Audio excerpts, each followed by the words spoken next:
Welcome. Tonight we set out on a journey through the resting places of 60 remarkable people who left this world far too soon.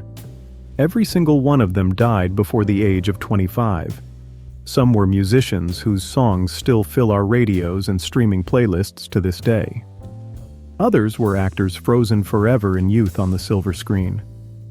You'll find athletes who never got to play their first professional game, outlaws who became legends before they were old enough to rent a car, war heroes who showed us what courage looks like, poets who wrote words the world still reads, and even a pharaoh whose golden mask has been stared at by more people than any other face in human history. What unites them is a simple, heartbreaking fact. They burned so brightly and so briefly that the world never quite got over losing them. We'll travel from California to New York, from Texas to Tennessee, from the heartland to the English countryside and beyond, pausing at each grave, or memorial, or monument, or empty field where a grave should be, to remember the life behind the name. Along the way, you'll meet some people you know well, and some you may never have heard of, but every single one of them has a story worth telling. So settle in, pour yourself something warm, and let's begin where so many pilgrimages to lost youth begin, in a small farming town in central Indiana. Park Cemetery sits at the edge of Fairmount, Indiana, a place of about 3,000 people surrounded by corn and soybean fields. It's the kind of town where everybody knows everybody, and it's the final resting place of James Dean. If there is a single name that defines the idea of dying too young in American culture, it may be his. Dean made only 3 feature films in credited roles, and yet he remains one of the most iconic figures in movie history. Born in Marion, Indiana, in 1931, Dean was raised for a time in Fairmount by his aunt and uncle after his mother died of cancer when he was 9, a loss that haunted him for the rest of his short life. He studied acting at UCLA, then moved to New York, where he trained at the Actors Studio under Lee Strasberg and became a devotee of method acting. His breakthrough came when Aaliyah cast him as the anguished Cal Trask in East of Eden, a role that earned him a posthumous Academy Award nomination. Almost overnight, Dean became the symbol of a new kind of screen actor, moody, unpredictable, intensely real. His next role, as Jim Stark in Rebel Without a Cause, turned him into the voice of teenage restlessness for an entire generation. That red jacket, that wounded stare, that famous cry. Every disaffected teenager in America saw themselves in Jim Stark. His third and final film, Giant, paired him with Elizabeth Taylor and Rock Hudson in an epic Texas saga, and brought a second posthumous Oscar nomination, making Dean the only actor ever to receive 2 posthumous acting nominations. Off-screen, Dean loved speed. He raced cars competitively, entering events at Palm Springs and Bakersfield. In September 1955, he was driving his silver Porsche 550 Spyder, which he had nicknamed Little Bastard, west on a California highway, heading to a race in Salinas. Near the intersection of routes 46 and 41, a Ford sedan driven by a 23-year-old Cal Poly student named Donald Turnipseed turned across his lane. The collision was devastating. James Dean died at 24. His passenger, mechanic Rolf Wutherick, survived. Turnipseed walked away with minor injuries. Fans still make the trip to this quiet Indiana cemetery, leaving flowers and mementos beside a headstone that has had to be replaced more than once because souvenir hunters chipped it away. The town holds a festival in his honor every September, and his legacy has only grown. 3 films, 1 unforgettable face, and an entire mythology built on the question of what might have been. From the heartland, let's travel west to the California coast, to San Fernando Mission Cemetery in Mission Hills, a neighborhood in the San Fernando Valley of Los Angeles.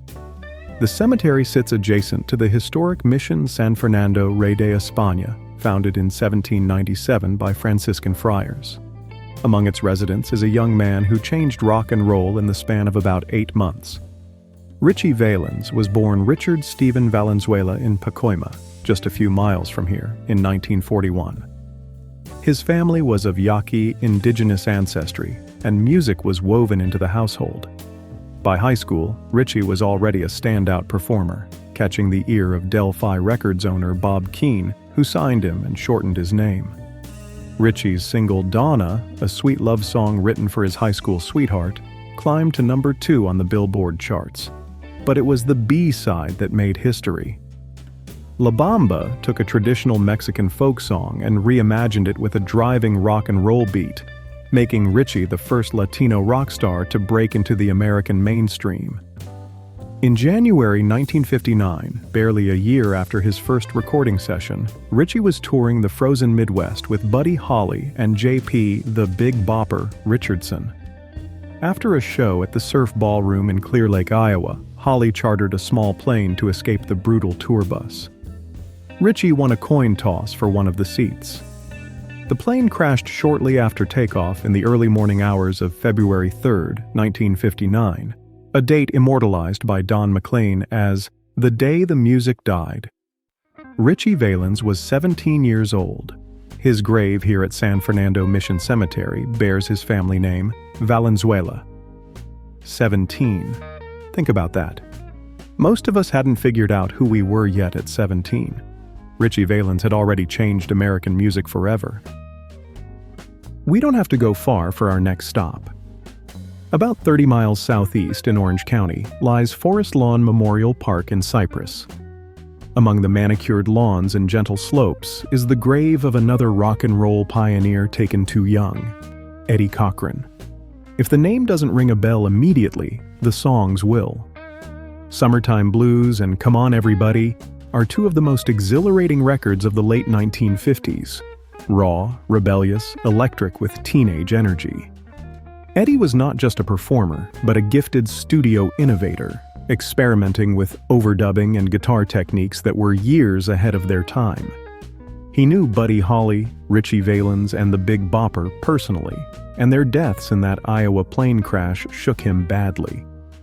He recorded a heartfelt tribute called 3 Stars, weeping audibly during the performance. 14 months later, Eddie himself was gone. While touring England in April 1960, the taxi carrying him, his fiancée Sharon Sheely, and fellow rocker Gene Vincent crashed into a concrete lamppost on a road near Chippenham. Eddie threw himself over Sheely to protect her. She survived. He was thrown from the vehicle and died the following day of severe head injuries. Eddie Cochran was 21 years old. His parents are buried beside him here at Forest Lawn, Cypress, and a memorial to Sharon Sheely, who became a successful songwriter in her own right, stands nearby. 2 rock and roll originals, Valens and Cochran, resting 30 miles apart in the sprawl of greater Los Angeles, both gone before they ever saw what their music would become. Now let's fly across the American Southwest to the flat, windswept plains of West Texas. The city of Lubbock Cemetery is a sprawling, sun-baked burial ground on the eastern edge of Lubbock, and it holds the grave of Charles Hardin Holly, better known as Buddy Holly. Of the 3 musicians killed that February morning in Iowa, Buddy was the biggest star and arguably the most influential. He grew up right here in Lubbock, learning guitar as a boy and soaking up the country, gospel, and rhythm and blues that poured out of West Texas radios. By his mid-teens, he was performing at local venues, and when Elvis Presley came through Lubbock on tour in 1955, the young Holly watched from the audience and knew exactly what he wanted to do with his life. In a career that lasted barely 2 years, Holly wrote and recorded songs that would shape the sound of rock and roll for decades. That'll Be the Day, Peggy Sue, Not Fade Away, Every Day, Rave On. These are songs that influenced everyone from the Beatles, who named themselves partly in homage to Holly's band, the Crickets, to the Rolling Stones, Bob Dylan, and Elton John. Holly pioneered the standard rock band lineup of 2 guitars, bass, and drums. He was among the first artists to use the studio as a creative instrument, double-tracking his vocals and experimenting with recording techniques at Norman Petty's studio in Clovis, New Mexico. He wrote most of his own material at a time when rock and roll artists typically performed songs written by others. All of this before his 23rd birthday, which he would never reach. In the winter of 1959, Holly was headlining the Winter Dance Party Tour through the upper Midwest. a grueling series of one-nighters in towns scattered across Minnesota, Wisconsin, and Iowa. The tour bus was miserably cold and had already broken down twice. After a show at the Surf Ballroom in Clear Lake, Iowa, on the night of February 2nd, Holly chartered a small Beechcraft Bonanza to fly ahead to the next stop. The pilot, 21-year-old Roger Peterson, took off into deteriorating weather conditions. The plane crashed into a frozen cornfield 5 miles from the Mason City Airport. When the wreckage was found the next morning, all 4 aboard, Holly, Valens, Richardson, and Peterson, were dead. Buddy Holly was 22. His body was returned here to Lubbock, the town where he grew up and learned to play. The grave draws visitors from all over the world, and every September the city hosts a music festival in his honor. Holly's widow, Maria Elena, was pregnant at the time of the crash and suffered a miscarriage shortly after learning of his death. Not bad for a kid from West Texas who wore thick glasses and had a gap-toothed grin. He changed everything, and he did it in 2 years. Sticking with music, let's head south to Corpus Christi, Texas, and Seaside Memorial Park on Ocean Drive. Drive all the way to the back of the cemetery, make a right, and you'll come upon a grave enclosed within a black fence, the kind of barrier you put up when too many mourners are visiting to leave things behind. This is the resting place of Selena Quintanilla Perez, the queen of Tejano music. Selena grew up in a musical family. Her father Abraham was a musician himself who had performed in a group called Los Dinos, and he recognized his daughter's extraordinary vocal gift when she was barely old enough for school. He taught her to sing in Spanish, which was not actually her first language. She grew up speaking English and had to learn the Spanish lyrics phonetically at first. By the time she was a teenager, she was the undisputed frontwoman of the family band, now called Selena y Los Dinos, performing at weddings, quinceañeras, county fairs, and Tejano dance halls across South Texas. She mastered a Tex-Mex pop style that no one had ever taken so far, combining cumbia rhythms, pop hooks, and a voice that could go from a whisper to a powerhouse in a single phrase. She began winning Female Vocalist of the Year at the Tejano Music Awards in the late 1980s, and from 1989 onward she took the prize 9 consecutive times.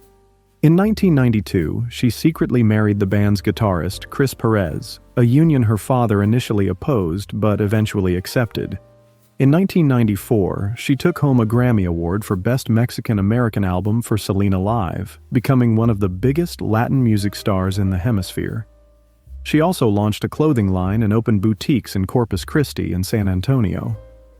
She was on the cusp of crossing over into the English-language pop market, a dream that her label, EMI, was investing heavily in, when tragedy struck. On March 31, 1995, Selena drove to a Days Inn motel in Corpus Christi to confront Yolanda Saldivar, the president of her fan club and the manager of her boutiques, about missing financial documents that suggested embezzlement. The confrontation ended when Saldivar shot Selena with a .38 revolver. Selena managed to run to the hotel lobby, where she collapsed. She was pronounced dead at a local hospital. Selena was 23 years old. Her death prompted an outpouring of grief that surprised even those who understood her popularity. Texas Governor George W. Bush declared April 16th as Selena Day in Texas, calling her a representation of the essence of South Texas culture. Her posthumous crossover album, Dreaming of You, debuted at #1 on the Billboard 200, making her the first predominantly Spanish-language artist to accomplish that feat. Jennifer Lopez would portray Selena in a 1997 biographical film that helped launch Lopez's own career. Fans visit this grave in Corpus Christi every day, leaving flowers, candles, and handwritten notes for a woman who, had she lived, might have become one of the biggest pop stars on the planet. From the Texas Gulf Coast, let's head northeast, way northeast, to the leafy suburbs of Westchester County, New York. Ferncliff Cemetery and Mausoleum sits in the town of Hartsdale, about 25 miles north of Manhattan. It's an elegant, understated place, and inside the Rosewood Mausoleum, in a private alcove behind gold gates, rests Aaliyah Dana Houghton. known simply as Aaliyah, an Arabic name meaning highest, most exalted one. She was one of the brightest young stars in R&B at the turn of the millennium. She appeared on Star Search at the age of 10. By 15, her debut album, Age Ain't Nothing But a Number, had gone platinum. Her second record, One in a Million, sold over 8 million copies worldwide and established her as a creative force who blended R&B with hip-hop production in a way that felt effortless and new. She was also moving into acting, with starring roles in Romeo Must Die and the upcoming Queen of the Damned. In August 2001, Aaliyah flew to the Bahamas to film a music video for her song Rock the Boat. After the shoot wrapped, she and members of her entourage boarded a small twin-engine Cessna to fly back to Florida. The plane was dangerously overloaded, by some accounts more than 700 pounds over its weight limit, and the pilot, it was later revealed, was not certified for the aircraft and had cocaine and alcohol in his system. The plane crashed moments after takeoff from Marsh Harbor Airport. Aaliyah and 8 others were killed. She was 22. At her funeral in Manhattan, mourners filled the Church of St. Ignatius Loyola, and 22 white doves were released, one for each year of her life. Her body was carried in a silver-plated copper casket through the streets in a glass-sided, horse-drawn hearse. Let's step from the world of music into the world of comedy, and stay in the Los Angeles area. Forest Lawn Memorial Park in the Hollywood Hills, just above the busy stretch of Barham Boulevard, is the final resting place of dozens of entertainment legends. Among them is a young comedian who became a household name almost overnight. Freddie Prinze was the son of a Puerto Rican mother and a Hungarian father, raised in the Washington Heights neighborhood of Manhattan. As a teenager, he began performing stand-up comedy at New York clubs, honing a sharp, fast-talking style that drew on his bicultural upbringing. He peppered his act with the catchphrase, "EE's not my job," a riff on the stereotypes he encountered daily, and audiences loved him for it. By the time he was 19, he had wowed audiences on The Tonight Show starring Johnny Carson, an appearance that went so well that Carson invited him back repeatedly, a rare honor for a comedian so young. NBC cast him as the lead in Chico and the Man, a sitcom about a young Chicano handyman and a curmudgeonly garage owner played by Jack Albertson. The show debuted in September 1974 and was an immediate smash hit, climbing to #1 in the Nielsen ratings. Freddie Prinze became one of the first Latino stars on American primetime television, and at 20 years old, he was one of the most famous young performers in the country. He was charming, quick-witted, and naturally funny in that effortless way that can't be taught. But behind the scenes, Freddie struggled with depression, the pressures of sudden fame, and the dissolution of his marriage to Catherine Cochran. He began using Quaaludes and other drugs, and became increasingly erratic. On January 28, 1977, after a series of despondent phone calls to friends and his estranged wife, Freddie Prinze took his own life with a gunshot. He was 22 years old. His death was initially ruled a death by his own hand, though a civil court later found it to be accidental, noting Prinze had a long history of playing with firearms in a reckless manner, a kind of dangerous game of Russian roulette that friends had witnessed multiple times. His son, Freddie Prinze Jr., went on to become a successful actor in his own right, appearing in films like She's All That and the Scooby-Doo series. The elder Prinze rests here at Forest Lawn Hollywood Hills, a young man who made America laugh and then left too soon for anyone to help. Not far from Freddie Prinze, in this same cemetery, rests a child whose story is among the most heartbreaking on our tour. Judith Barsi was a Hungarian-American child actress who began landing commercials by the age of 5. By 7, she was appearing in television shows and had caught the attention of major directors. She voiced the character of Ducky in the animated film The Land Before Time and Anne-Marie in All Dogs Go to Heaven, both directed by Don Bluth. Her high, sweet voice brought those characters to life in a way that children still enjoy today. But Judith's home life was a nightmare. Her father, Yosef Barsi, was a violent, alcoholic man who terrorized Judith and her mother, Maria, for years. Despite efforts by friends and social workers to intervene, the abuse continued. On July 25, 1988, Joseph Barsi shot and killed both Judith and Maria in their home, then set the house on fire before taking his own life. Judith was 10 years old. She was laid to rest here at Forest Lawn Hollywood Hills. If you've ever watched The Land Before Time and smiled at the little voice saying, "Yep, yep, yep," that was Judith. She deserved so much more than what life gave her. Let's leave Forest Lawn Hollywood Hills and cross town to another cemetery that holds far more famous names than its small size would suggest. Westwood Village Memorial Park is tucked behind towering office buildings and a Trader Joe's in the Westwood neighborhood of Los Angeles. It covers barely 2.5 acres, but the list of people resting here reads like a who's who of Hollywood. Among them are 2 young women connected by a single film. Dominique Dunne was an actress best known for playing Dana Freeling, the older teenage daughter, in Steven Spielberg's 1982 horror classic Poltergeist. She had also appeared in television dramas and seemed poised for a strong career. On October 30, 1982, just months after Poltergeist premiered, Dominique was strangled by her ex-boyfriend, John Thomas Sweeney, in the driveway of her West Hollywood home. She never regained consciousness and was removed from life support 5 days later.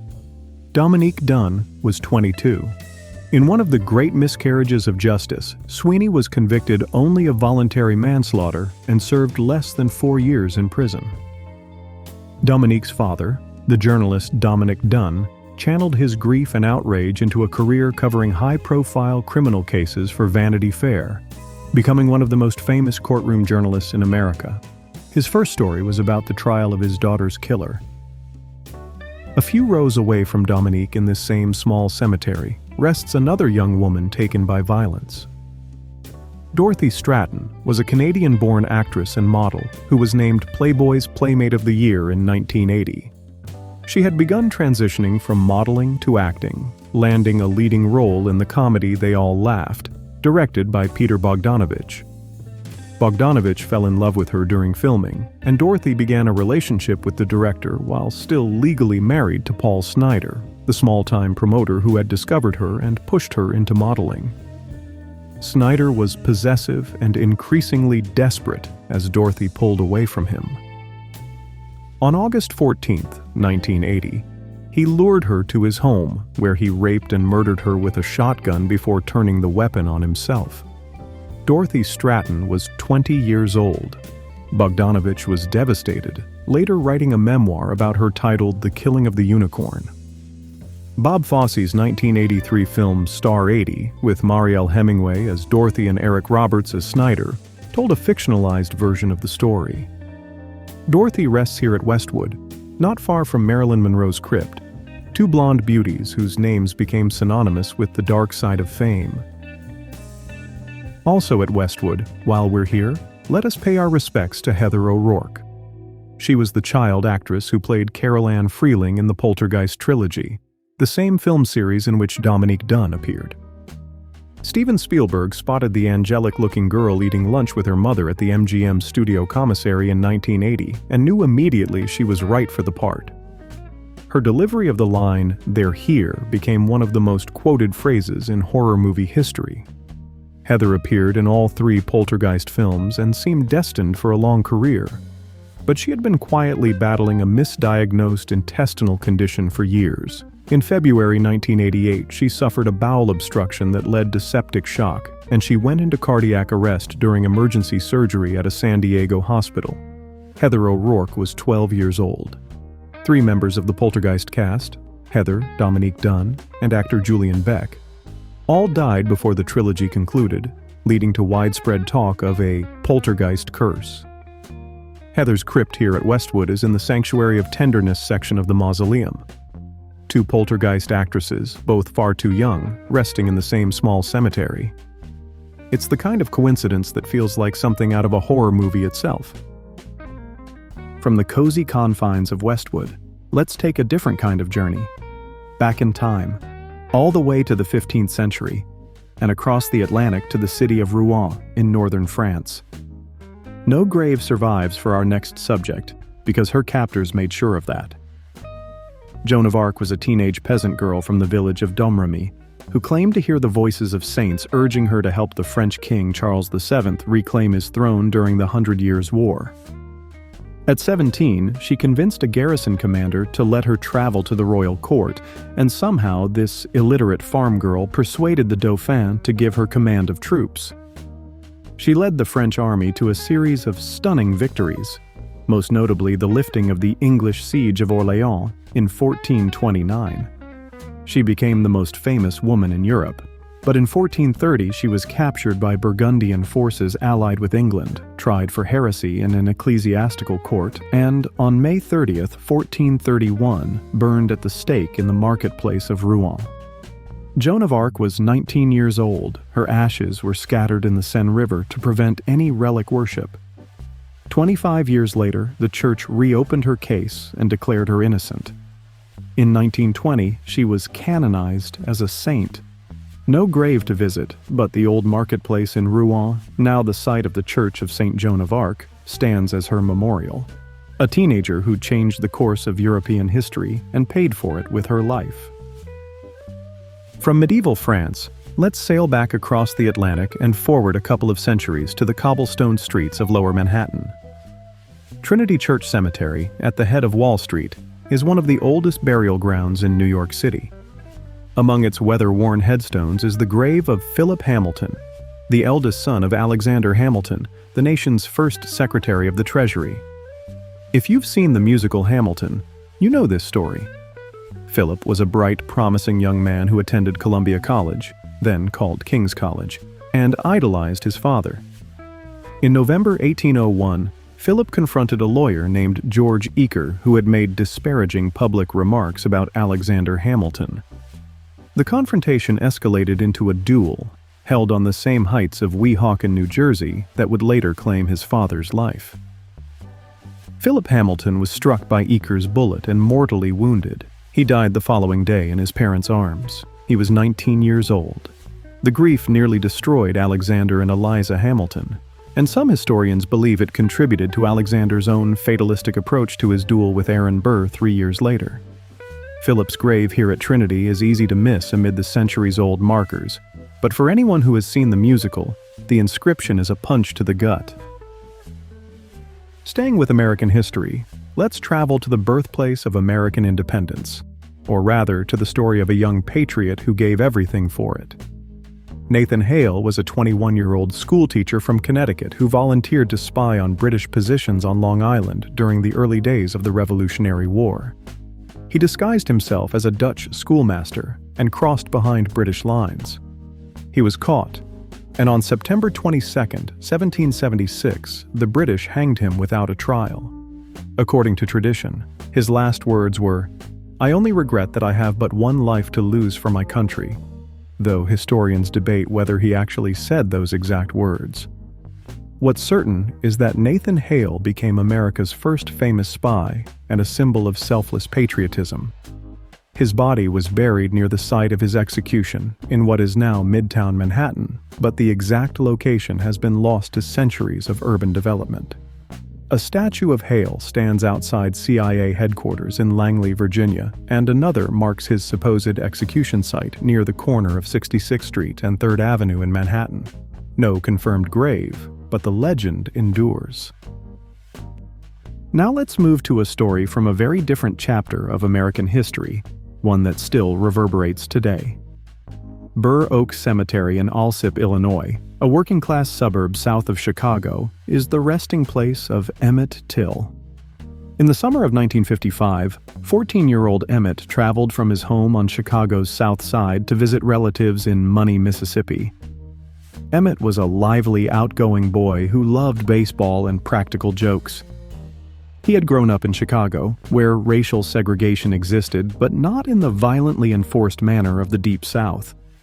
His mother, Mamie Till Mobley, warned him before he left to be careful about how he conducted himself down south. To say, "Yes, sir," and "No, ma'am," to keep his eyes down, to remember that Mississippi was not Chicago. On August 24th, Emmett entered Bryant's Grocery and Meat Market in Money. What exactly happened inside that store has been debated for decades. Carolyn Bryant, the white woman behind the counter, initially claimed that Emmett grabbed her, made lewd remarks, and wolf whistled at her as he left. Many years later, in an interview with historian Timothy Tyson, she acknowledged that she had fabricated or exaggerated parts of her testimony. What is not disputed is what happened next. 3 days later, in the pre-dawn hours of August 28th, Carolyn's husband, Roy Bryant, and his half-brother, J.W. Milam drove to the home of Emmett's great-uncle, Mose Wright, and took Emmett at gunpoint. They drove him to a barn where they beat him savagely, gouged out one of his eyes, and shot him in the head. They then tied a 75-pound cotton gin fan to his body with barbed wire and dumped him in the Tallahatchie River. His body was found 3 days later, so badly disfigured that Mose Wright could identify his nephew only by the initialed ring on his finger. Emmett's mother made the agonizing but deliberate decision to hold an open casket funeral in Chicago so the world could see what had been done to her child. "I wanted the world to see what they did to my baby," she said. An estimated 50,000 people viewed his body at the Roberts Temple Church of God in Christ, and the photographs published in Jet magazine and the Chicago Defender shocked the nation. The images of Emmett's mutilated face, published alongside a photograph of him smiling in a suit and tie, taken just months before his death, became one of the most searing indictments of American racism ever produced. Bryant and Milam were acquitted by an all-white jury in Tallahatchie County after barely an hour of deliberation. They later confessed to the killing in a magazine interview, confident that double jeopardy protections meant they could never be tried again. The case galvanized the civil rights movement in ways that are difficult to overstate. Rosa Parks later said she thought of Emmett Till when she refused to give up her seat on that bus in Montgomery, Alabama, just 3 months after the murder. He was 14 years old. His original glass-topped casket is now on display at the Smithsonian's National Museum of African American History and Culture in Washington, D.C. He was reburied in a new casket here at Burr Oak. From the American South, let's cross the Atlantic to a place most people associate with one of the darkest chapters in human history. There is no proper grave for our next subject, just a mass burial site near a barbed wire fence in Lower Saxony, Germany. Anne Frank died at the Bergen-Belsen concentration camp in February or March of 1945, just weeks before British forces liberated the camp. She was 15 years old. Most of you know her story, but it bears retelling. Anneliese Marie Frank was born in Frankfurt, Germany in 1929, into an assimilated Jewish family. Her father Otto was a businessman. Her mother Edith kept the home. When the Nazis came to power in 1933, the Franks fled to Amsterdam, where Otto established a pectin and spice business. For a few years, life in the Netherlands offered normalcy.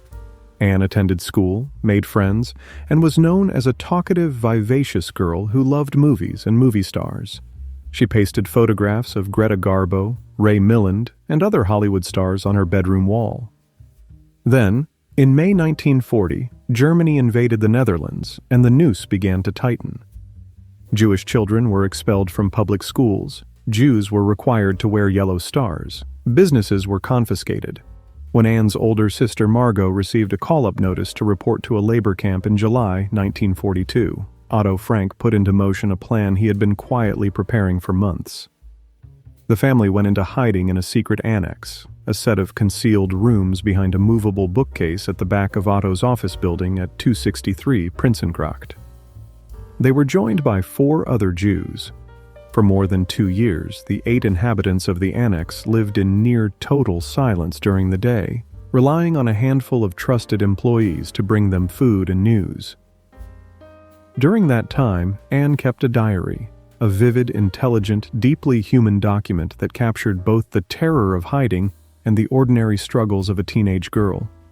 Her first crush on Peter Van Pels, her fraught relationship with her mother, her dreams of becoming a writer. On August 4, 1944, the annex was raided by Nazi police, apparently acting on a tip. The identity of the betrayer has never been definitively established, though it has been the subject of intense investigation for decades.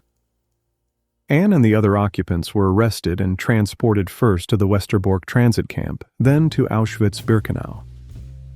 In late October, Anne and Margot were transferred to Bergen-Belsen, a camp that was descending into chaos as the war entered its final months. Typhus swept through the overcrowded barracks. Both sisters succumbed to the disease, Margot first, then Anne, probably in February 1945, though the exact date is not known. British troops liberated Bergen-Belsen on April 15, 1945, just weeks too late. After the war, Otto Frank, the only member of the family to survive, was given Anne's diary by Miep Gies, one of the employees who had helped hide the family. He published it in 1947 under the title Het Achterhuis, The Secret Annex. It has since been translated into more than 70 languages and read by tens of millions of people around the world, making Anne Frank perhaps the most recognizable symbol of the Holocaust's human cost. The Bergen-Belsen Memorial, where a simple marker stands near the mass grave, is a place of pilgrimage. Anne Frank never reached her 16th birthday, but her words outlived the empire that tried to silence her. Let's step from solemn reflection into the rowdy, gun-smoke-filled world of the Old West. At the old Fort Sumner Cemetery in Fort Sumner, New Mexico, behind an iron cage built to deter souvenir hunters, sits a grave marker for Henry McCarty, better known as Billy the Kid.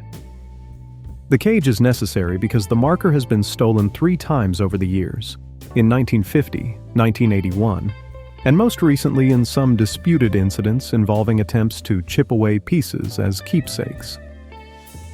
Billy the Kid was a frontier outlaw whose legend has grown far beyond the facts of his short life, to the point where separating truth from myth is nearly impossible. Born sometime around 1859, his exact birth date, birthplace, and even his real name are all matters of historical debate. He grew up in the rough mining towns and frontier settlements of New Mexico. His mother, Catherine, died of tuberculosis when he was about 14, and the boy drifted into a life of petty crime, stealing clothes from a Chinese laundry, rustling cattle, gambling in saloons. He killed his first man, a blacksmith named Frank Windy Cahill, in an argument at a saloon in Arizona when he was about 17. He fled to Lincoln County, New Mexico, where he became embroiled in the Lincoln County War, a violent, politically charged feud between rival ranching and mercantile factions that engulfed the territory in 1878. Billy fought on the side of the Tunstall-McSween faction, and when his employer John Tunstall was murdered by the opposing side, Billy vowed revenge. What followed was a months-long campaign of ambushes, shootouts, and reprisals. By the time the dust settled, Billy had killed at least 4 men, though legend inflates that number to 21. 1 for each year of his life. He was captured, tried, and sentenced to hang, but escaped from the Lincoln County Jail in a dramatic breakout that left 2 guards dead. Sheriff Pat Garrett tracked Billy down to the ranch of Pete Maxwell near Fort Sumner and shot him in the dark on the night of July 14, 1881. Billy the Kid was approximately 21 years old. His grave here at Fort Sumner, shared with 2 of his companions, Tom O'Folliard and Charlie Baudry, draws thousands of visitors a year. More than 50 films have been made about him, and he remains the subject of heated debate among historians, with some portraying him as a cold-blooded killer and others as a Robin Hood-like figure fighting against corrupt cattle barons. The kid who became America's most famous outlaw barely had time to be anything else. Speaking of outlaws, let's drive over to Dallas, Texas and Crown Hill Memorial Park. Here lies one half of the most notorious couple in Depression-era America. Bonnie Parker was barely 5 feet tall, weighed about 90 pounds, and looked like she could have been your neighbor's daughter. She was born in Rowena, Texas in 1910, and raised in the Cement City neighborhood of West Dallas after her father died when she was 4. She was a good student, bright and creative. She won writing and spelling contests in school and dreamed of being an actress or a poet. She married at 16, but her husband was soon imprisoned for robbery and the marriage was effectively over. She met Clyde Barrow in January 1930 when she was 19, and the two fell instantly and irrevocably in love. Within a year, Bonnie had helped spring Clyde from jail and joined him full measure in a life of crime that would make them the most famous and most wanted couple in the country. Together with members of the Barrow Gang, they crisscrossed Texas and the Midwest, robbing gas stations, grocery stores, and small banks, occasionally killing lawmen who tried to stop them. They were young, attractive, and reckless, and the newspapers loved them, especially when police found rolls of film at one of their hideouts showing Bonnie playfully posing with guns and a cigar. Bonnie was also a poet, and she wrote a piece called The Story of Bonnie and Clyde that she sent to newspapers, predicting that she and Clyde would die together. The romantic outlaw image was immortalized decades later in the 1967 film starring Warren Beatty and Faye Dunaway. But the real ending was not romantic at all. On May 23, 1934, a posse of 6 lawmen, led by former Texas Ranger Frank Hamer, ambushed Bonnie and Clyde on a rural highway in Bienville Parish, Louisiana. The officers fired approximately 130 rounds into the car. Bonnie Parker was 23 years old. She and Clyde had wanted to be buried side by side, but Bonnie's mother refused to allow it, saying, "He had her for 2 years. I want her back." They rest miles apart to this day. Bonnie's funeral drew enormous crowds, and her grave here at Crown Hill has remained a popular stop for history buffs and true crime enthusiasts ever since. Now let's cross the ocean again, this time to England, to the small parish church of St. George's in Gravesend, Kent, about 25 miles east of London. This is the burial place of one of the most famous figures in early American history, though she never set foot in what would become the United States in any permanent way. Pocahontas, born Amonute, also known as Matoaka, was a daughter of Wahunsanaka, the paramount chief of the Powhatan Confederacy in what is now Virginia. The story most Americans learned in school, that she saved Captain John Smith from execution, is likely embellished, if not entirely fabricated. What is documented is that Pocahontas was captured by English colonists in 1613, converted to Christianity, took the name Rebecca, and married tobacco planter John Rolfe in 1614, a union that brought a brief period of peace between the colonists and the Powhatan people. In 1616, the Virginia Company brought Pocahontas to England as a kind of living advertisement for the Jamestown colony. She was presented at the court of King James I and became a celebrity in London society. But as she prepared to return to Virginia in March 1617, Pocahontas fell gravely ill. The exact disease is unknown, though tuberculosis, pneumonia, and smallpox have all been suggested. She died at Gravesend, just as her ship was heading down the Thames toward the open sea. She was approximately 21 years old. A statue of Pocahontas stands in the churchyard of St. George's, and her story remains one of the most debated and reimagined narratives in American history. From the banks of the Thames, let's fly back to the United States and to the world of Motown. Mount Lawn Cemetery in Sharon Hill, Pennsylvania, sits in the shadow of Philadelphia International Airport. Not the most glamorous setting, but the people resting here include one of the most beloved voices of the 1960s. Tammy Terrell, born Thomasina Winifred Montgomery, was a singer whose duets with Marvin Gaye produced some of the most beautiful love songs in the history of popular music. Ain't No Mountain High Enough, Your Precious Love, Ain't Nothing Like the Real Thing, You're All I Need to Get By. If you were alive in the late 60s, these songs were the soundtrack to falling in love. Tammy had been performing since she was a teenager, opening for acts like Patti LaBelle and Gary U.S. Bonds in Philadelphia clubs before she was old enough to drive. She spent time with James Brown's Live Review, recorded for several small labels, and in 1965, Berry Gordy signed her to Motown. It was her pairing with Marvin Gaye in 1967 that changed everything.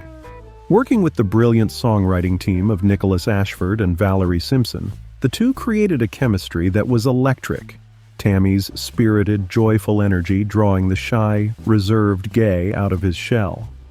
Their record soared up the charts.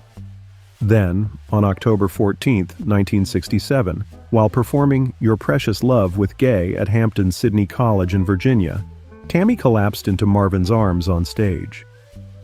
She was later diagnosed with a malignant brain tumor. Over the next 2.5 years, she endured 8 surgeries, none successful. She lost her sight, her hair, and eventually weighed barely 90 pounds. Tammy Terrell died on March 16, 1970. She was 24 years old. Her death devastated Marvin Gaye, who stopped performing live for 3 years and sank into a depression that friends said never fully lifted. She is buried here under her birth name, Thomasina Montgomery. Let's cross to Long Island now, and then across the Atlantic to a grave that represents one of the most heartbreaking chapters in the life of one of America's most beloved presidents.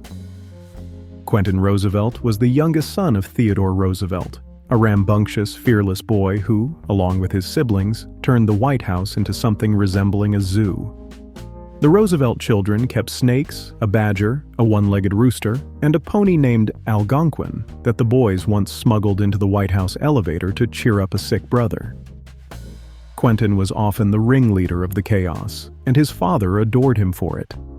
He grew up to be a skilled pilot, and when the United States entered World War I, he joined the Army Air Service despite his father's warning that all 4 Roosevelt sons might not come home. Quentin was commissioned as a first lieutenant and deployed to France, where he flew combat missions with the 95th Aero Squadron. On July 14, 1918, Bastille Day, Quentin's Nieuport 28 was shot down behind German lines during a dogfight near Chemery. He was killed by 2 machine gun bullets. The Germans buried him with full military honors near where he fell, and even dropped a message over American lines to notify them of his death. Quentin Roosevelt was 20 years old. Theodore Roosevelt received the news stoically in public, but was shattered in private. Friends said the old Rough Rider was never the same, and he died just 6 months later. After World War II, Quentin's remains were moved to the Normandy American Cemetery at Colleville-sur-Mer, where he now rests beside his brother Ted Jr., who died of a heart attack the day after leading troops ashore on D-Day.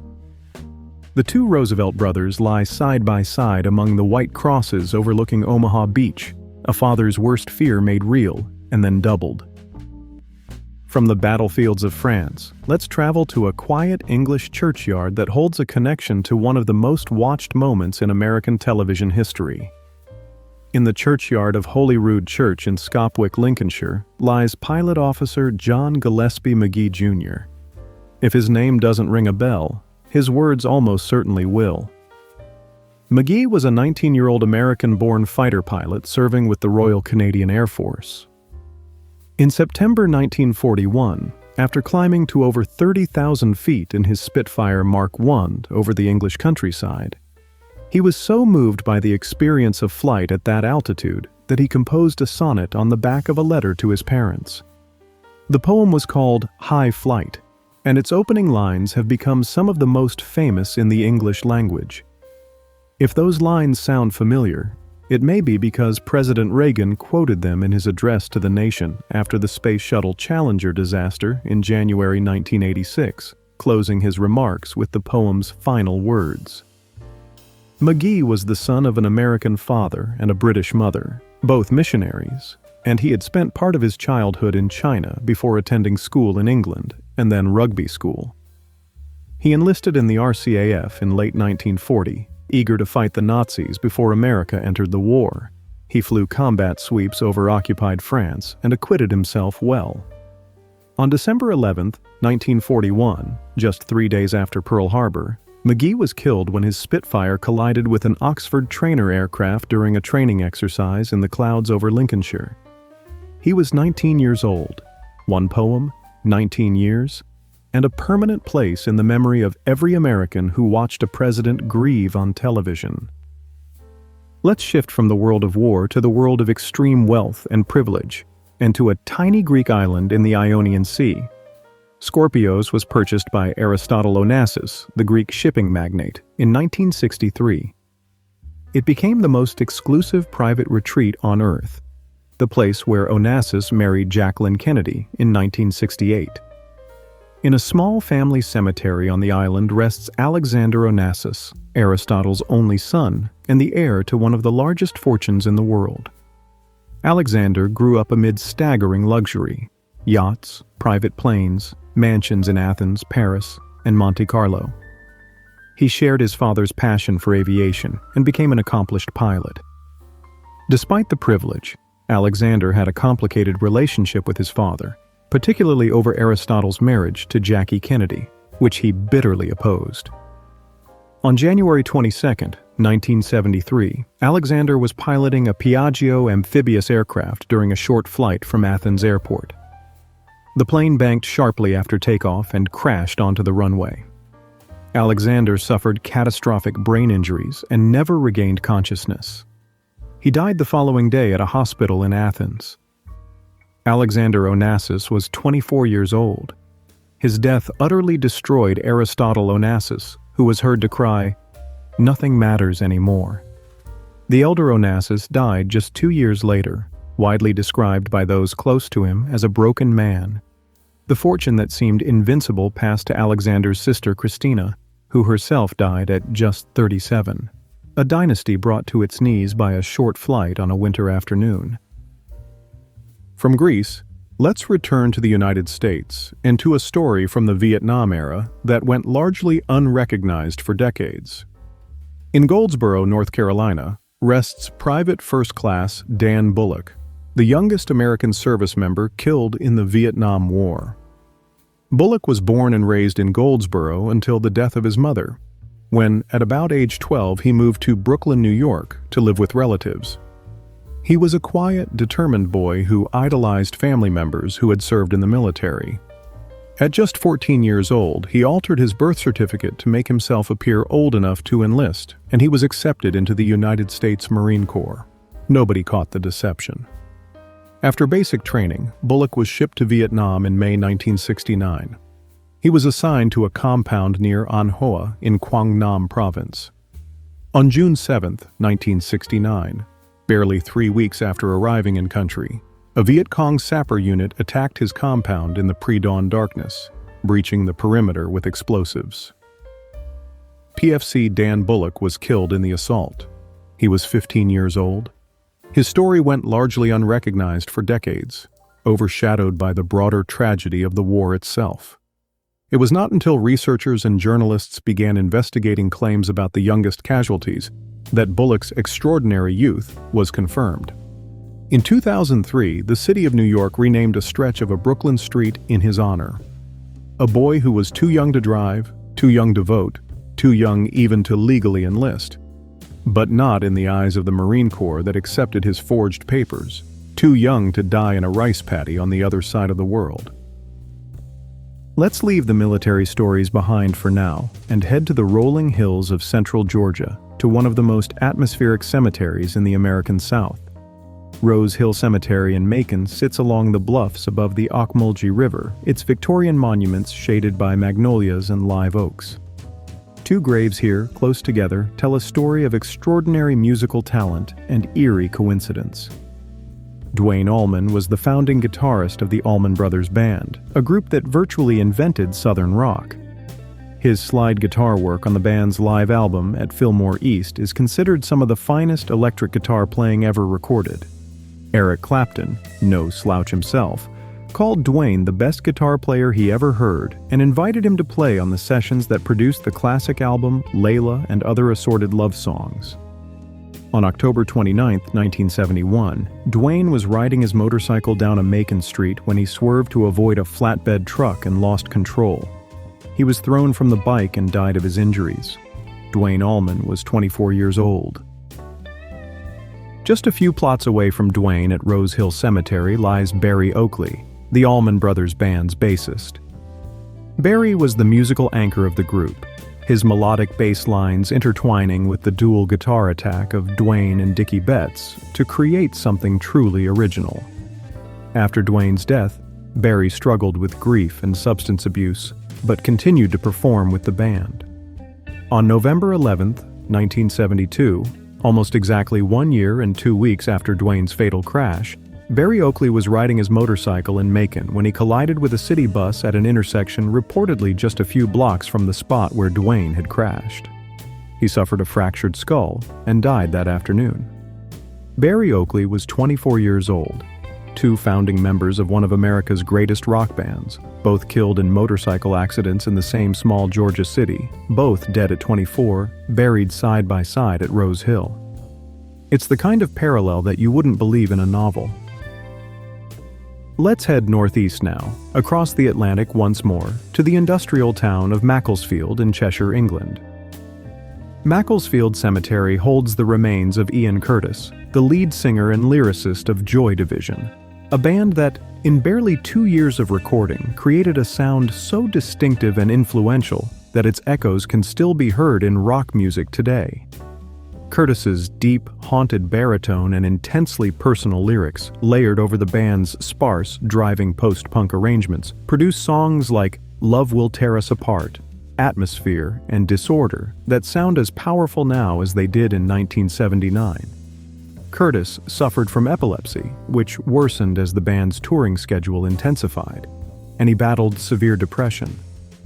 On May 18, 1980, on the eve of what would have been Joy Division's first American tour, Ian Curtis ended his own life at his home in Macclesfield. He was 23 years old. The surviving members went on to form New Order, one of the most successful electronic groups of the 1980s. Ian Curtis was cremated, and his ashes were buried here at Macclesfield Cemetery. The original memorial stone bore the inscription, "Love Will Tear Us Apart." It was replaced after being vandalized, but the sentiment endures. From England, let's return to the United States, and to a story that connects punk rock and Hollywood in a way only Los Angeles can manage. Holy Cross Cemetery in Culver City, California. The same cemetery where Bing Crosby and Bela Lugosi rest, also holds the grave of Darby Crash, the charismatic, self-destructive frontman of the Germs, one of the foundational bands of the Los Angeles punk scene. Born Jan Paul Boehm, Darby renamed himself and, along with guitarist Pat Smear, who would later play with Nirvana and the Foo Fighters, formed the Germs in 1977. The band was loud, chaotic, and frequently disastrous live. Their early shows were legendarily shambolic, but their one studio album, G.I., produced by Joan Jett, is now considered a punk classic. Darby idolized David Bowie and harbored a grandiose vision of dying young and becoming a legend. On December 7, 1980, he injected himself with a massive, intentional overdose of heroin. He was 22 years old. His death went largely unnoticed because, the very next day, John Lennon was murdered in New York City, and the world's attention was consumed by that tragedy. Darby Crash got the early death he romanticized, but not the fame. Still, his influence on punk and hardcore is deep, and the 2007 film What We Do Is Secret, with Shane West playing Darby, brought his story to a wider audience. Let's stay in the Los Angeles area and revisit Forest Lawn Hollywood Hills for another musician. Bobby Fuller was a rock and roller from El Paso, Texas, who moved to Los Angeles in the early 1960s with his band, the Bobby Fuller Four. In 1966, they hit it big with I Fought the Law, a song originally written by Sonny Curtis of the Crickets, Buddy Holly's band. The record climbed to number 9 on the Billboard Hot 100 and became one of the defining garage rock anthems of the decade. Bobby seemed poised for stardom. Then, on July 18, 1966, his body was found in a car parked outside his Hollywood apartment.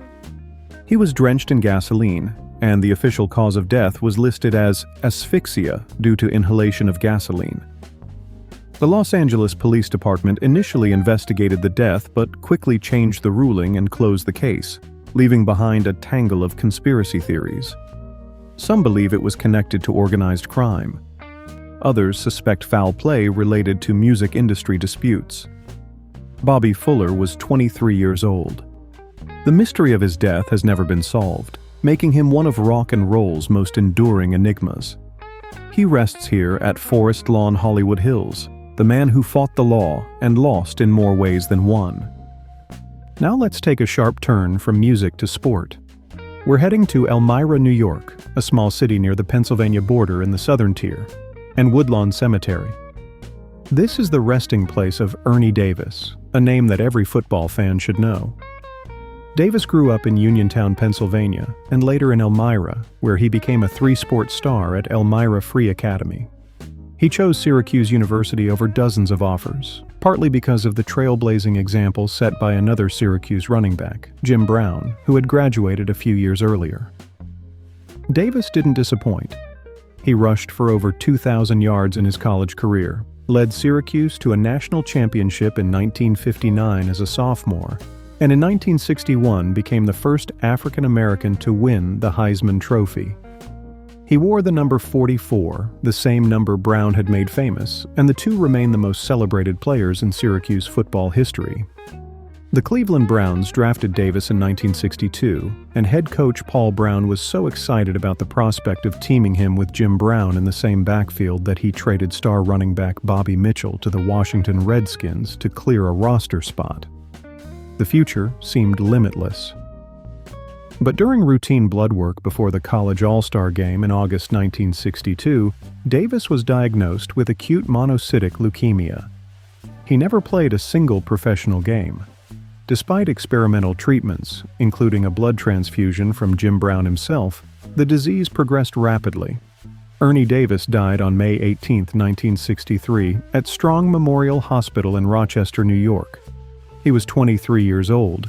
President Kennedy sent his condolences. Jim Brown said losing Ernie was like losing a brother.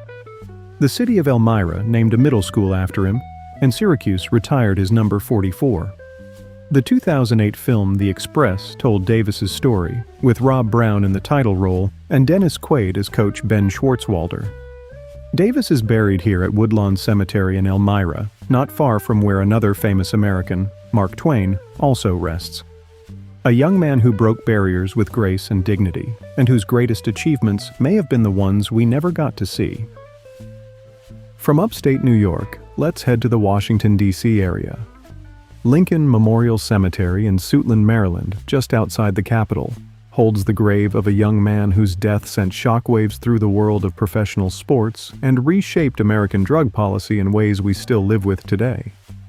Len Bias was a 6'8" forward at the University of Maryland who dominated the Atlantic Coast Conference for 4 years. He was powerful, athletic, and blessed with a feathery shooting touch that belied his size. In his senior year, he averaged over 23 points per game and was named ACC Player of the Year. On June 17, 1986, he was drafted second overall by the Boston Celtics, the team that had just won the NBA championship with Larry Bird, Kevin McHale, and Robert Parrish. Bird had personally lobbied Red Auerbach to draft Bias, believing the young forward would be the missing piece that could extend the Celtics dynasty for another decade. The future seemed as bright as any in the history of professional basketball. 2 days after the draft, on June 19, 1986, Bias went out celebrating with friends and teammates at his off-campus dormitory. In the early morning hours of June 19th, he used cocaine, whether for the first time as some accounts claim or not, the matter has been debated, and suffered a fatal cardiac arrhythmia. He collapsed in his dorm room. Despite being rushed to Leland Memorial Hospital, he could not be revived. Len Bias was 22 years old. The impact of his death extended far beyond the basketball court. Speaker of the House Tip O'Neill, a Boston Celtics fan who was personally devastated by the news, fast-tracked the Anti-Drug Abuse Act of 1986, which established harsh mandatory minimum sentences for drug offenses, particularly for crack cocaine, which was disproportionately used in black communities.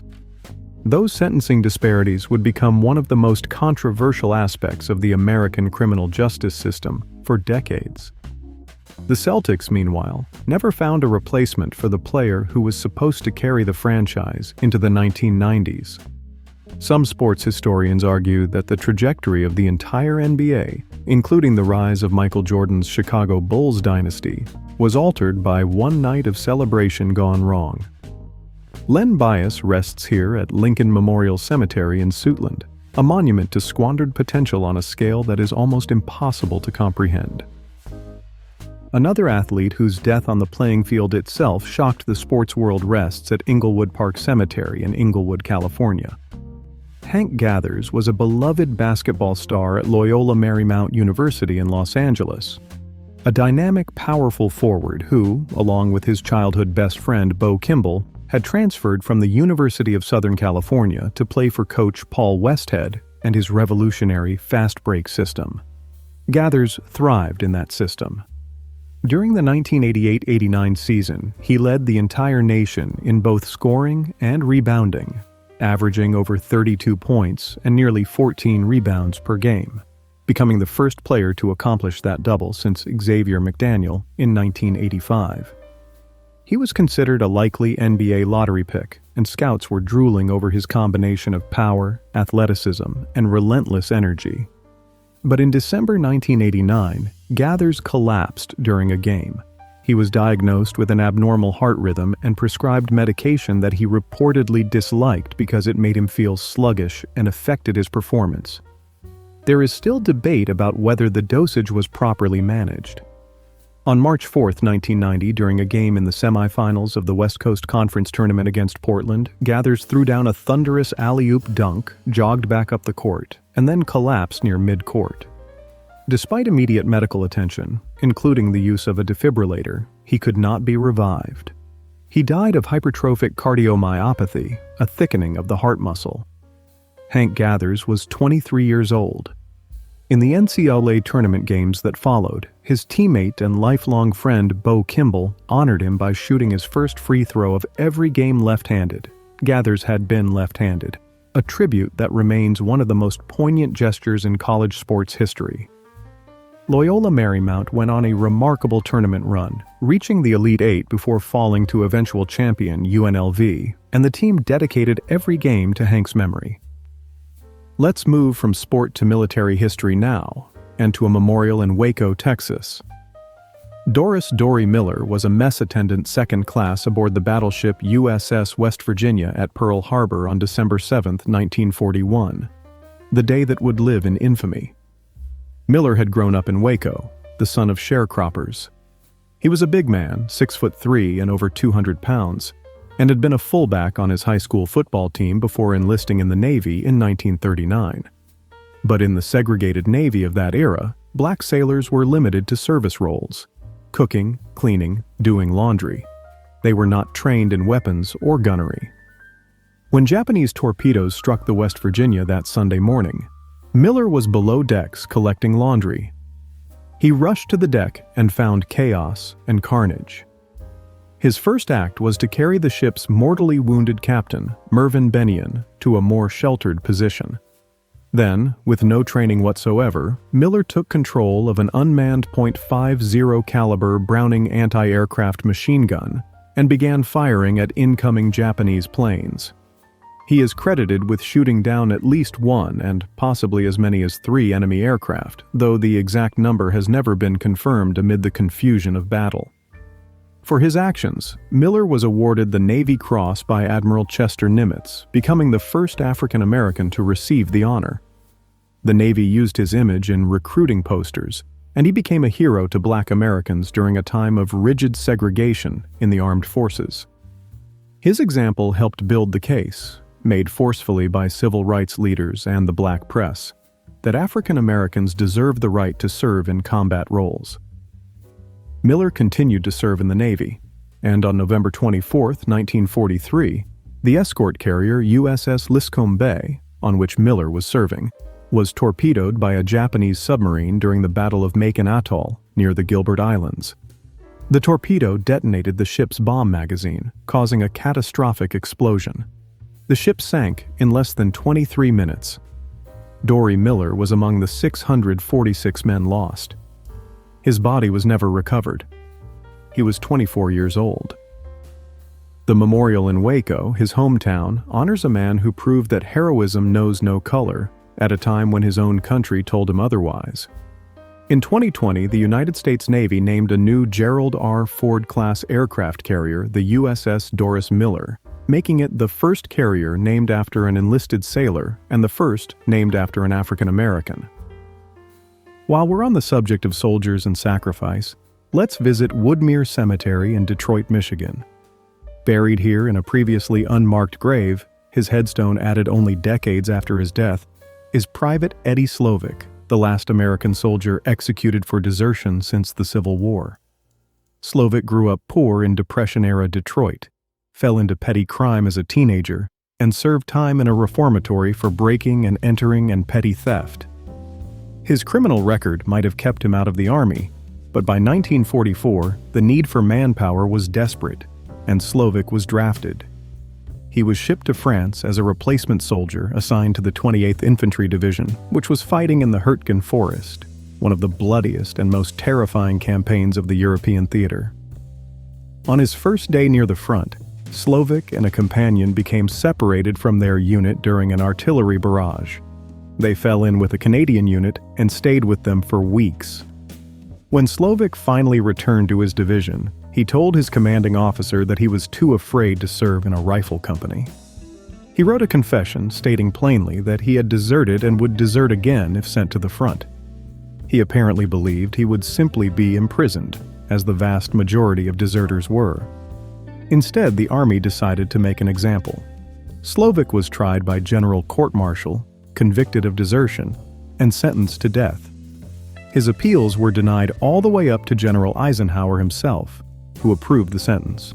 On January 31, 1945, in the village of Sainte-Marie-aux-Mines in eastern France, Private Eddie Slovic was tied to a post and executed by a 12-man firing squad. He was 24 years old.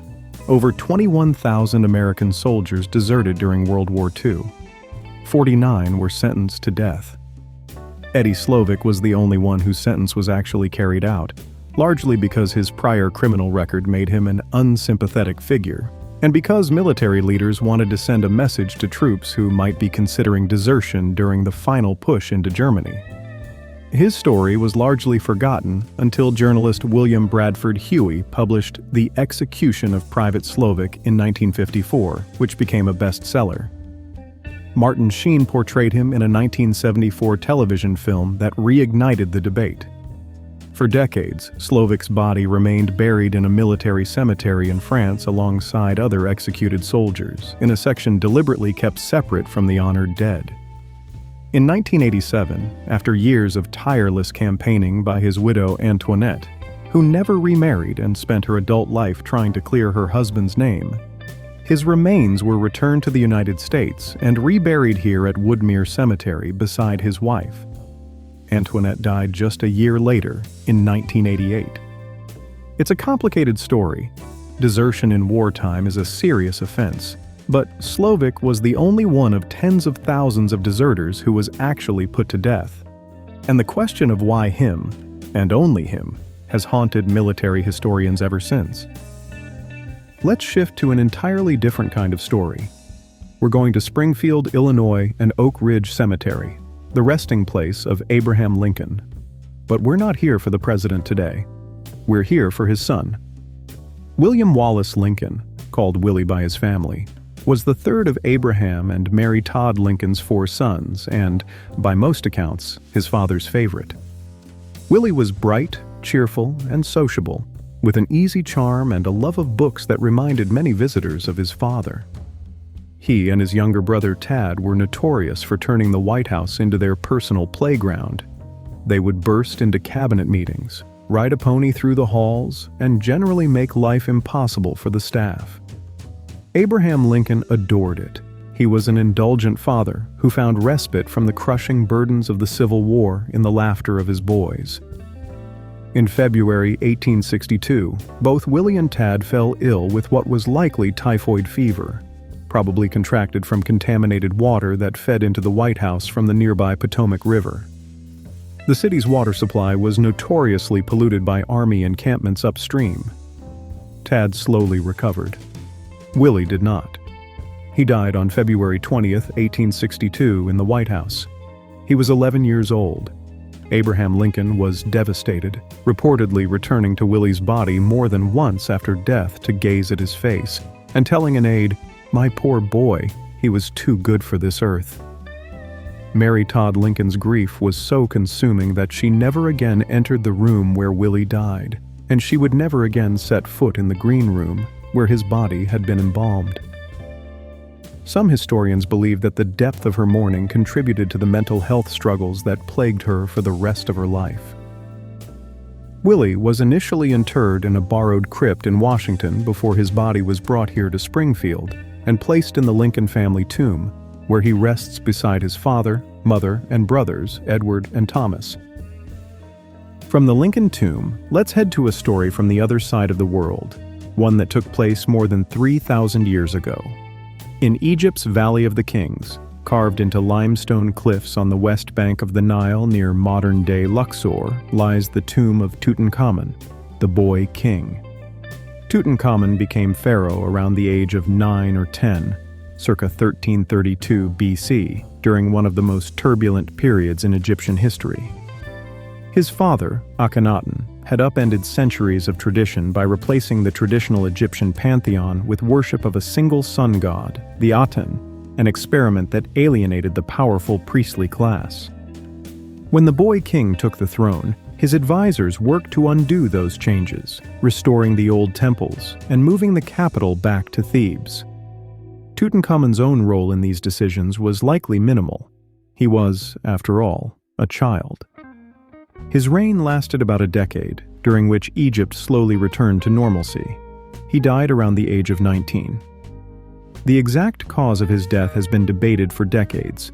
Modern CT scans and DNA analysis suggest possibilities including malaria, a broken leg that became infected, genetic disorders resulting from royal inbreeding, or some combination. Tutankhamun would have been a minor footnote in Egyptian history were it not for one extraordinary fact. His tomb was the only pharaoh's burial in the Valley of the Kings to survive into the modern era with its contents largely intact.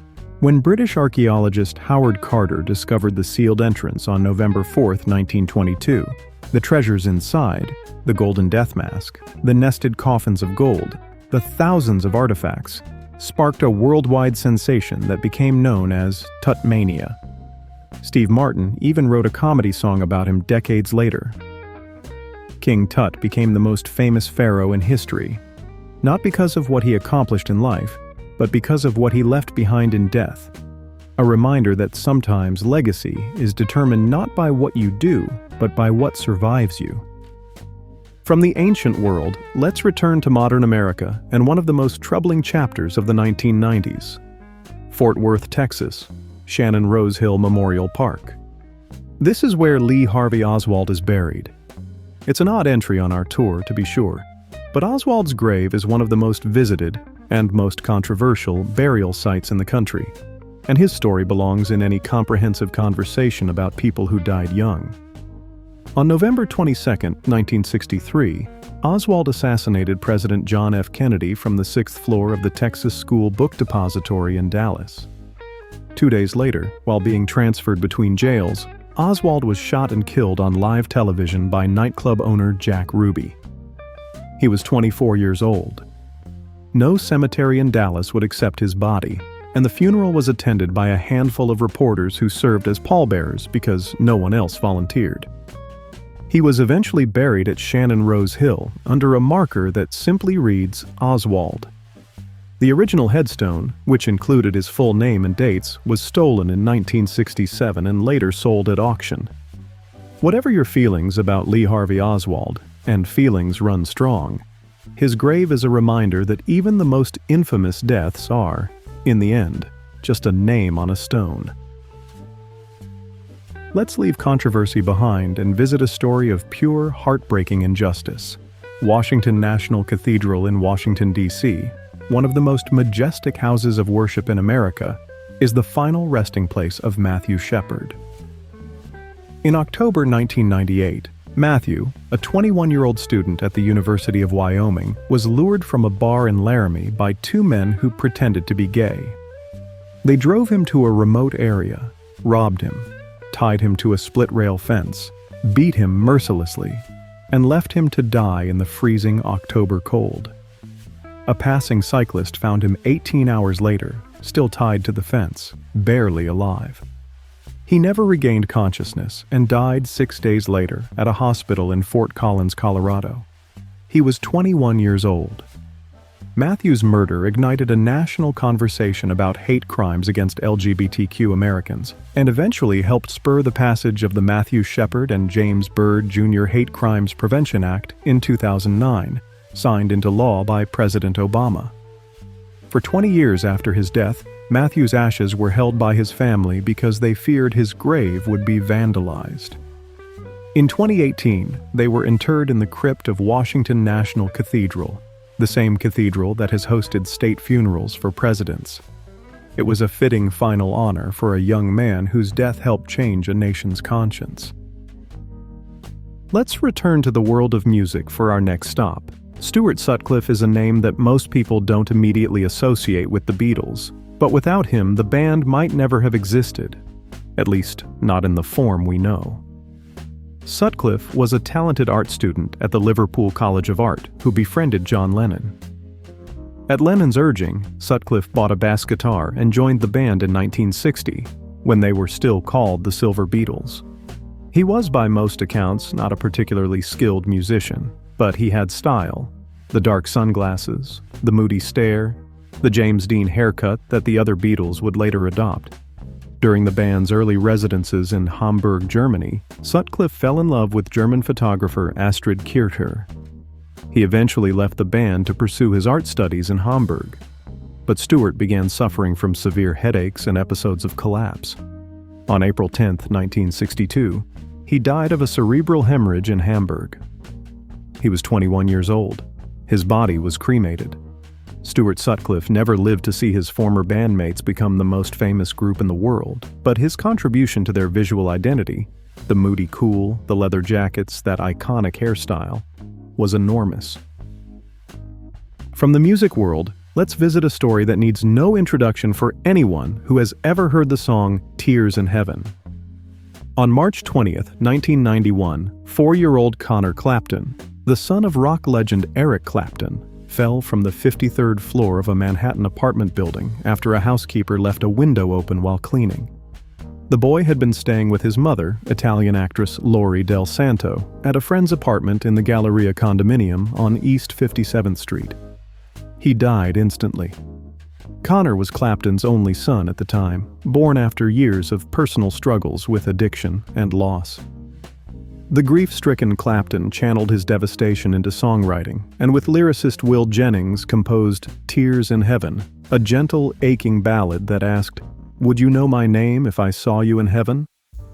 The song won 3 Grammy Awards in 1993, including Song of the Year and Record of the Year, and became one of the best-selling singles of the decade. Clapton later said that writing and performing the song was part of his healing process, but that he eventually stopped playing it in concert because he felt he had moved past the grief and didn't want to exploit it. Connor Clapton was buried privately. Though he lived only 4 years, his brief life inspired one of the most moving songs in the history of popular music, a father's lullaby to a son he would never hold again. At Grove Hill Memorial Park in Dallas, Texas, lie 2 brothers whose stories are among the most tragic in the history of the sport. The Von Erich family, Fritz Von Erich and his 5 sons, were professional wrestling royalty in Texas during the 1970s and 1980s. Their territory, world-class championship wrestling, was one of the most popular wrestling promotions in the country, and the Von Erich brothers, Kerry, Kevin, David, Mike, and Chris, were beloved babyfaces with athletic good looks and genuine wrestling talent. But the family was plagued by a streak of tragedy so relentless that people began to speak of a Von Erich curse. Mike Von Erich was the 5th son, the inspirational warrior. After stepping in for his brother David, who died of an apparent intestinal ailment in Japan in 1984, Mike struggled with injuries and health problems. In 1987, he took his own life with an overdose.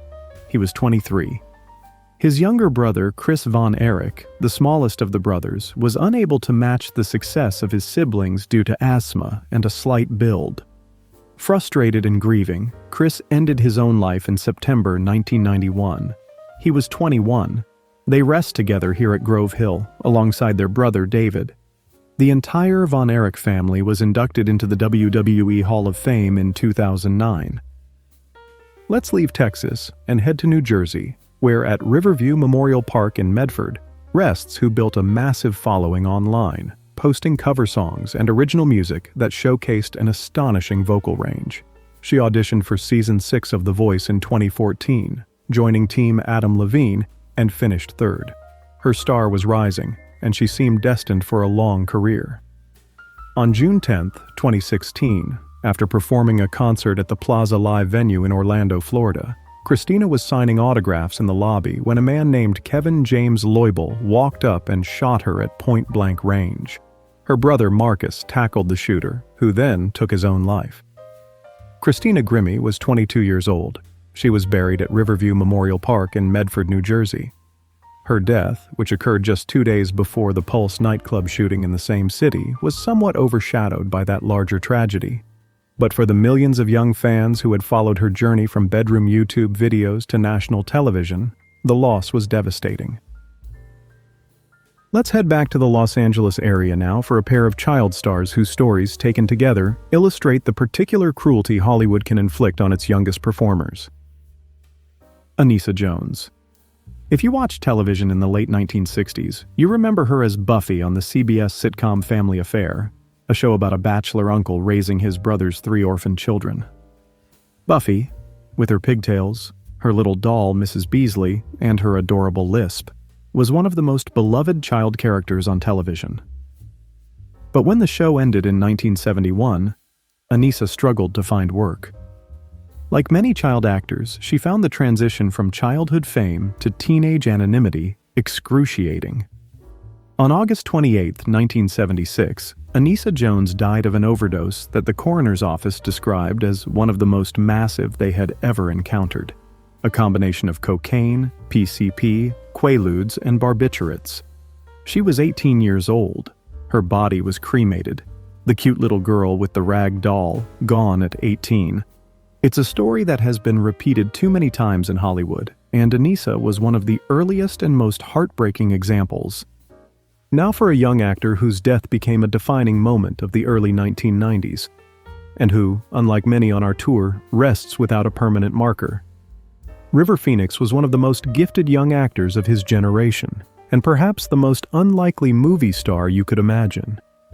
Born in Madras, Oregon, he spent his early childhood traveling through Central and South America with his family as members of the Children of God, a controversial religious group. The family eventually left the group and settled in Los Angeles, where River and his siblings began acting to help support the household. By the time he was 15, River had delivered a remarkable performance in Stand By Me, Rob Reiner's beloved adaptation of a Stephen King novella about 4 boys searching for a dead body in rural Oregon. The role announced a major talent. He followed it with The Mosquito Coast opposite Harrison Ford, and then came the performance that earned him an Academy Award nomination for Best Supporting Actor at the age of just 18, Running on Empty, in which he played the teenage son of fugitive parents who had been on the run from the FBI since a Vietnam War-era bombing. It was a performance of astonishing emotional depth for someone so young. He played the young Indiana Jones in Indiana Jones and the Last Crusade, and then delivered what many consider his finest work as a narcoleptic street hustler in Gus Van Sant's My Own Private Idaho. River was also a committed vegan, an environmental activist, and a musician who played guitar and sang with his band Aleka's Attic. He seemed like the last person who would fall prey to the excesses of Hollywood. But beneath the gentle, idealistic surface, River was struggling with substance abuse that his closest friends either didn't fully recognize or felt powerless to stop. On Halloween night, October 31, 1993, River collapsed on the sidewalk outside the Viper Room, a nightclub on the Sunset Strip that was partly owned by Johnny Depp. He had taken a lethal combination of cocaine and heroin, a speedball. His brother Joaquin, who was inside the club, called 911 in a frantic, heartbreaking call that was later broadcast widely. Paramedics arrived but could not revive him. River Phoenix was 23 years old. His body was cremated and his ashes scattered at his family's ranch in Micanopy, Florida. There is no grave to visit, but his legacy lives on through his brother Joaquin, who has become one of the most acclaimed actors of his generation, winning the Academy Award for his portrayal of the Joker in 2019. Those who knew Rivers say the world lost not just a great actor, but a genuinely kind human being, and that may be the hardest part. From one kind of tragedy to another, and from the Sunset Strip to the frozen tundra of Scandinavia. In September 1986, the thrash metal band Metallica was on tour in Sweden. On September 27th, their tour bus skidded off an icy road near Ljungby and flipped over. Bassist Cliff Burton was thrown through a window and pinned beneath the bus. Attempts to lift the vehicle were unsuccessful. Cliff Burton died at the scene. He was 24 years old. Burton was a virtuoso bassist who brought a classical music sensibility to heavy metal, incorporating complex harmonics, distortion, and finger-picking techniques that expanded what the bass guitar could do in a rock context. His playing on Metallica's first 3 albums, Kill 'Em All, Ride the Lightning, and Master of Puppets, helped define the thrash metal genre. Cliff was cremated, and his ashes were scattered at the Maxwell Ranch in Castro Valley, California, where he grew up. There's no grave to visit, but a memorial marker stands near the crash site in Sweden, placed there by fans. Metallica went on to become one of the best-selling bands in history, but the members have always said that Cliff's musicianship was irreplaceable. Let's move to another musician whose death sent shockwaves through the rock world. Pete Ham of Badfinger. If you don't know Badfinger by name, you almost certainly know their biggest song, Without You, later covered by both Harry Nilsson and Mariah Carey, both of whom took it to #1. But Badfinger was supposed to be huge. Signed to the Beatles' Apple Records label, they were sometimes called the Next Beatles. Pete Ham was the group's primary songwriter and lead vocalist, responsible for gorgeous songs like Day After Day and Baby Blue. But behind the music, the band's financial affairs were a disaster, largely due to their manager Stan Pauley, who embezzled hundreds of thousands of dollars and left the band members nearly destitute despite having hits on the radio. On April 24, 1975, Pete Ham hanged himself in his garage studio in Surrey, England. He was 24 years old. He left a note that included a bitter reference to Pauley. Tragically, Badfinger's other principal songwriter, Tom Evans, would also take his own life 8 years later. Pete Ham was cremated and his ashes interred at the family plot in Swansea, Wales. Without You remains one of the most recorded songs in pop music history, and its creator barely lived long enough to hear anyone else sing it. From one member of a British punk scene to another, let's go to London and the legend of Sid Vicious.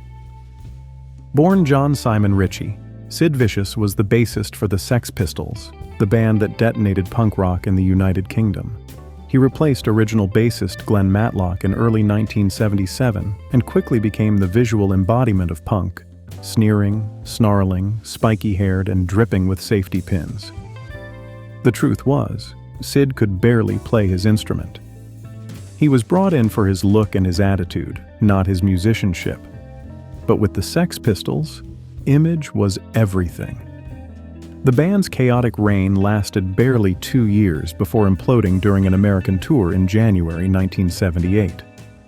After the breakup, Sid descended further into heroin addiction alongside his girlfriend, Nancy Spungen. On October 12, 1978, Nancy was found dead in their room at the Hotel Chelsea in New York, stabbed in the abdomen. Sid was charged with her murder. While out on bail, on February 2, 1979, Sid Vicious died of a heroin overdose at a party in Greenwich Village. He was 21 years old. His mother, who had supplied him with the heroin, later claimed Sid had asked her to help him die. His body was cremated, and according to his mother, his ashes were scattered over Nancy Spungen's grave in Pennsylvania. Whether that actually happened is debated. Like so much about Sid Vicious, the truth is buried under layers of myth. From punk rock to the American South, and from fame to a kind of anonymity that should never have been possible. On the south side of Soweto, in Johannesburg, South Africa, stands a memorial to Hector Peterson, a 12-year-old boy whose death became the defining image of the anti-apartheid struggle. On June 16, 1976, thousands of black students in Soweto marched to protest the apartheid government's mandate that instruction in schools be conducted in Afrikaans, the language of their oppressors. Police opened fire on the unarmed students. Hector Peterson was among the first to fall. A photograph taken by journalist Sam Nzima, showing a grief-stricken young man carrying Hector's limp body with Hector's sister running alongside in anguish, became one of the most iconic images of the 20th century and galvanized international opposition to apartheid. Hector Peterson was 12 years old. He was buried at Lubbock Cemetery in Soweto. The Hector Peterson Memorial and Museum stands near the site where he was shot, and June 16th is now a national holiday in South Africa, Youth Day, honoring the students who stood up against an unjust system at the cost of their lives. From South Africa, let's return to the United States and to a story that connects sport and tragedy. We're heading to South Florida to Fred Hunter's Hollywood Memorial Gardens in Hollywood, Florida. Here rests Sean Taylor, one of the most electrifying defensive players in NFL history. Taylor grew up in Florida City, a rough neighborhood south of Miami, the son of Pedro Taylor, who played as a running back for Florida State. Sean followed his father to Florida State, but then transferred to the University of Miami, where he became an All-American safety. The Washington Redskins selected him 5th overall in the 2004 NFL Draft. His combination of size, he stood 6'2" and weighed over 210 pounds, speed and sheer ferocity made him one of the most feared defenders in the league almost immediately. Receivers would hear footsteps when they ran routes across the middle. Running backs would look for him before the snap. In the 2007 Pro Bowl, his hit on punter Brian Moorman during a fake punt attempt became one of the most replayed highlights in All-Star Game history. He was selected to the Pro Bowl in 2006 and seemed destined for a Hall of Fame career. Off the field, Taylor had matured considerably after the birth of his daughter Jackie, and by all accounts was focused on becoming a better man and a better player. On November 17, 2007, while recovering at his Miami home from a knee injury, Taylor heard intruders enter his house in the early morning hours. He grabbed a machete, the only weapon available, and went to confront them. One of the intruders shot him in the upper leg with a handgun, severing his femoral artery. Despite emergency surgery, Sean Taylor died the following day from massive blood loss. He was 24 years old. The intruders turned out to be a group of young men, one of whom had previously worked for Taylor's family, who had burglarized the home a week earlier and returned expecting it to be empty. Taylor's death shook the NFL to its core. His teammates placed his jersey on a chair in front of his locker for their next game, and the Redskins retired his number 21, the first number retired by the franchise in its storied history. In 2022, Taylor was posthumously inducted into the Washington team's Ring of Honor. Staying in South Florida, let's visit Woodlawn Park Cemetery, now known as Caballero Rivero Woodlawn Park, in Miami. Here rests Jose Fernandez, a Cuban-born pitcher who became one of the brightest stars in Major League Baseball before tragedy cut his story short. Fernandez had one of the most remarkable origin stories in sports. As a teenager in Cuba, he attempted to defect 3 times.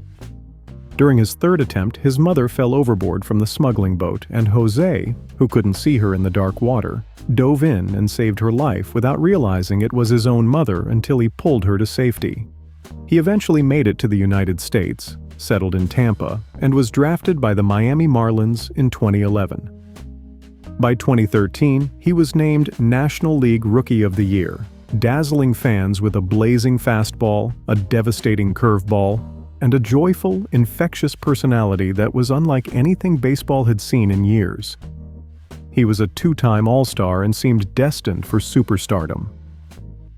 On September 25, 2016, Fernandez was killed when the speedboat he was operating crashed into a jetty in Miami Beach in the pre-dawn hours. Toxicology revealed that he was legally intoxicated and had cocaine in his system. He was 24 years old. The Marlins held an emotional tribute before their next home game. and his teammates wept openly on the field. Jose Fernandez's grave here in Miami draws regular visitors who remember a young man whose smile lit up a stadium, and whose story, from Cuban defection to American triumph and tragedy, encompassed more life in 24 years than most people see in 80.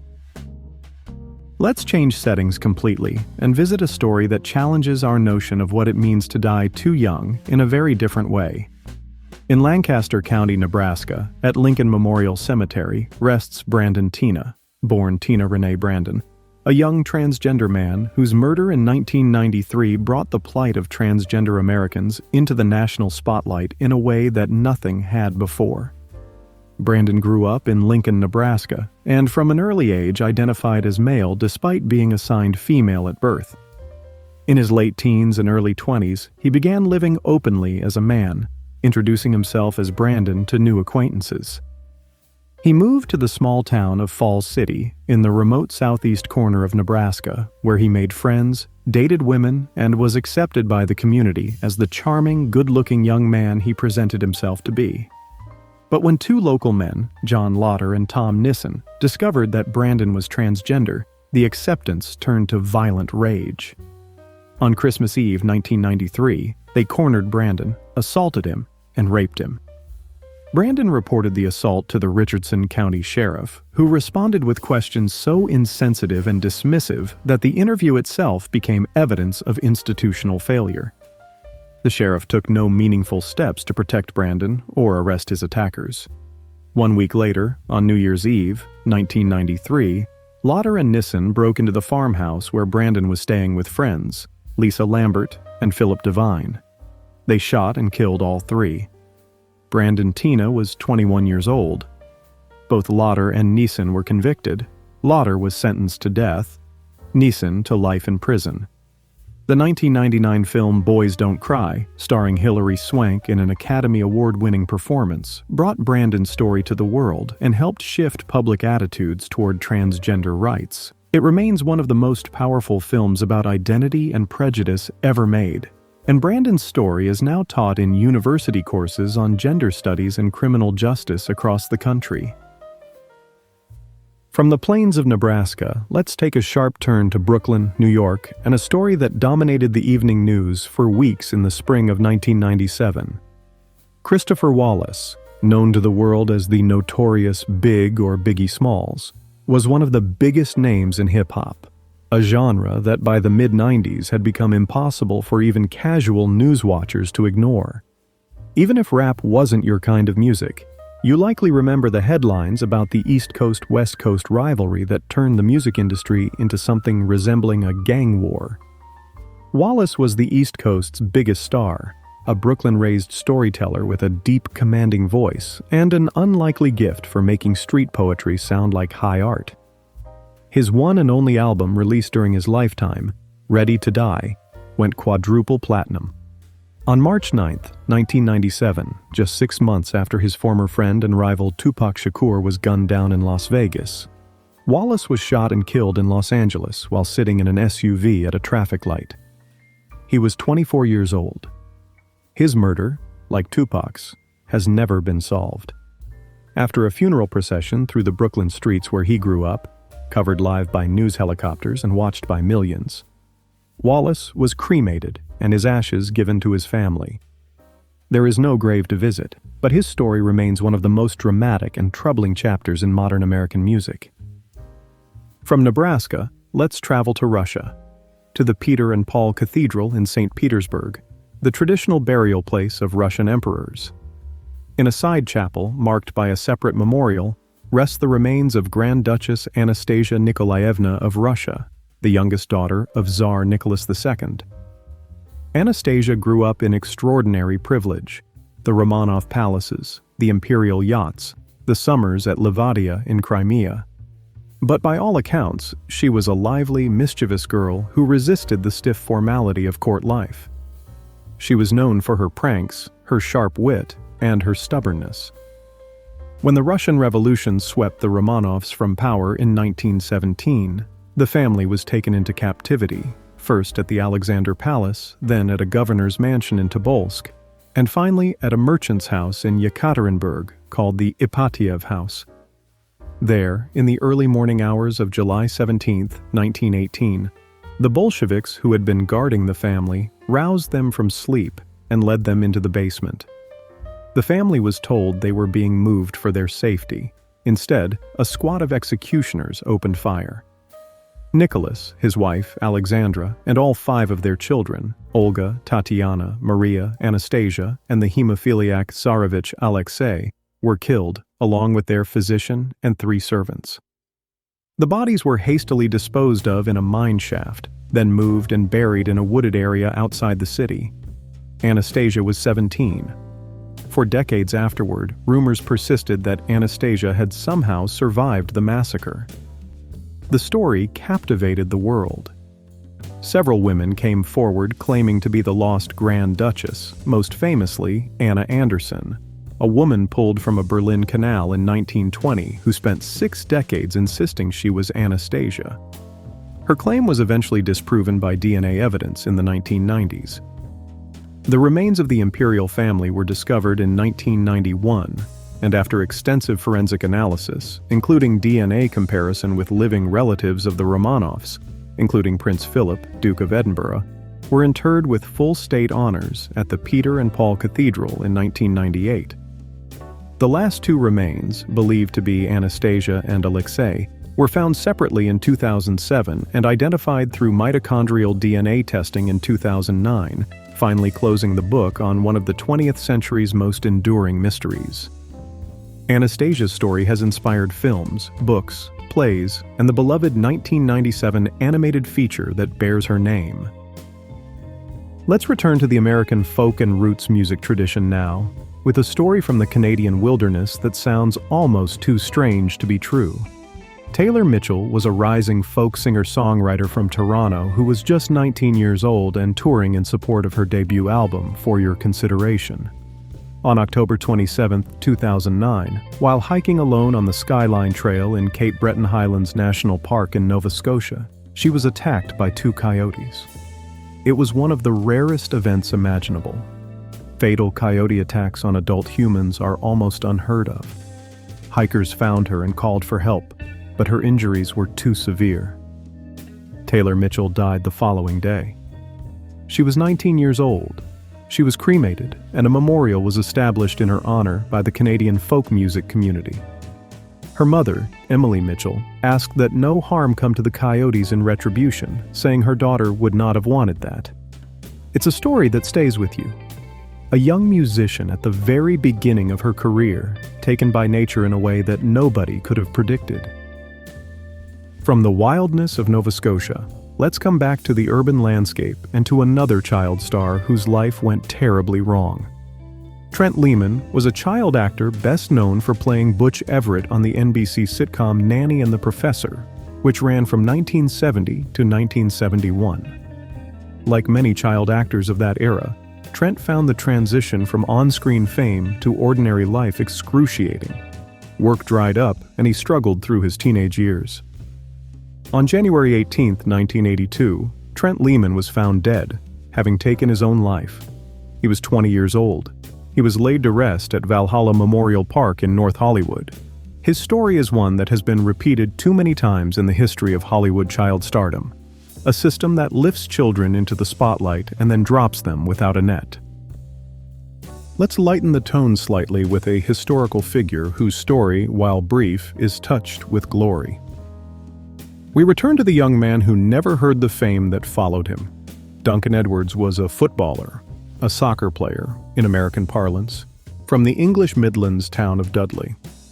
He signed with Manchester United at the age of 15 and made his first team debut at 16, becoming one of the fabled Busby Babes, the brilliant young team built by manager Matt Busby. Edwards was considered the most complete footballer of his generation, powerful, skillful, versatile, able to play virtually any position on the field. By the age of 21, he had already won 2 English League championships and 18 England international caps. On February 6, 1958, the plane carrying the Manchester United team home from a European Cup match in Belgrade crashed during a third takeoff attempt at Munich-Riem Airport. The crash killed 23 people, including 8 Manchester United players. Duncan Edwards survived the initial impact but was critically injured. He fought for his life in a Munich hospital for 15 days before succumbing to his injuries on February 21, 1958. He was 21 years old. He is buried at Dudley Cemetery, and a statue of him stands in the center of his hometown. Bobby Charlton, another Busby babe who survived the crash, spent the rest of his life saying that Duncan Edwards was the greatest footballer he ever saw. Let's head back to the Midwest, to the story of a young man from Oakland, California, whose death helped shape the Black Panther Party. Bobby Hutton was the first member to join the Black Panther Party for self-defense after its founding by Huey P. Newton and Bobby Seale in 1966. He was just 16 at the time. Hutton became the party's treasurer and was deeply involved in its community programs and political activities. On April 6, 1968, 2 days after the assassination of Martin Luther King Jr., Hutton and Eldridge Cleaver were involved in a shootout with Oakland police.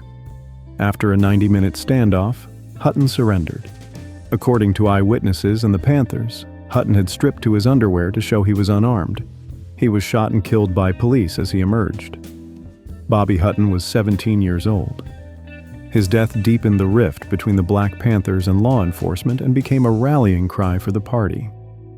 He is buried at Mountain View Cemetery in Oakland, a young man who believed so deeply in a cause that he gave his life for it before he was old enough to vote. We're nearing the end of our journey now, and I want to bring us back to the English literary tradition for a moment.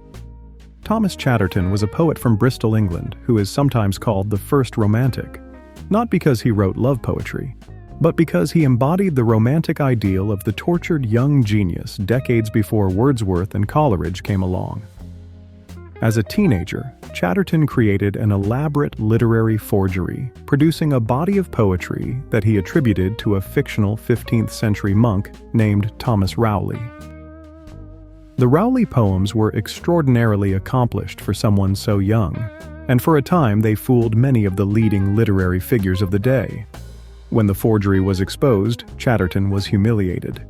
He moved to London at 17 to try to make his way as a professional writer, but commissions dried up and he sank into poverty.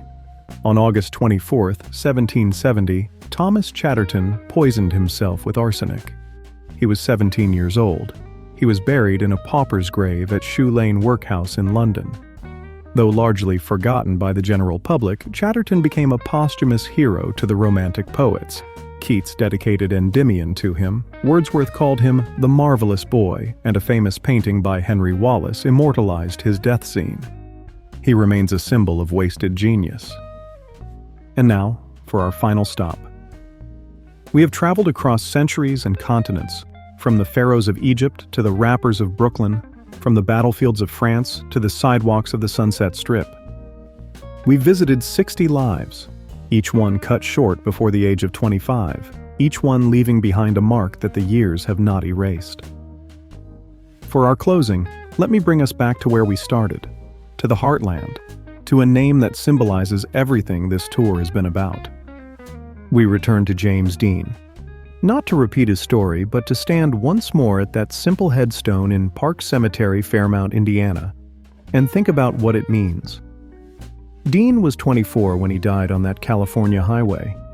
Ritchie Valens was 17, Selena was 23, Emmett Till was 14, Anne Frank was 15, Heather O'Rourke was 12, Willie Lincoln was 11, Judith Barcy was 10. Some of the people on our tour were taken by violence, some by accident, some by disease, some by their own hand. A few were famous beyond measure. Others were known only to the people who loved them, until a moment of tragedy made their names immortal. We visited musicians who changed the sound of their era, Buddy Holly, who reshaped rock and roll in 2 years, Duane Allman, whose slide guitar still gives you chills, Ian Curtis, whose haunted voice launched 1,000 bands, and Selena, who was on the verge of conquering the English-language pop market when a single bullet took her away. We visited actors who never got to show us what they could become. James Dean with his 3 films, River Phoenix with his Oscar nomination at 18, and the child actresses like Judith Barcy and Heather O'Rourke, who brought joy to millions of children and deserved so much more joy in return. We stood at the graves of outlaws, Bonnie Parker and Billy the Kid, and of soldiers like Dory Miller and Eddie Slovic, men whose stories force us to ask uncomfortable questions about courage, duty, and justice.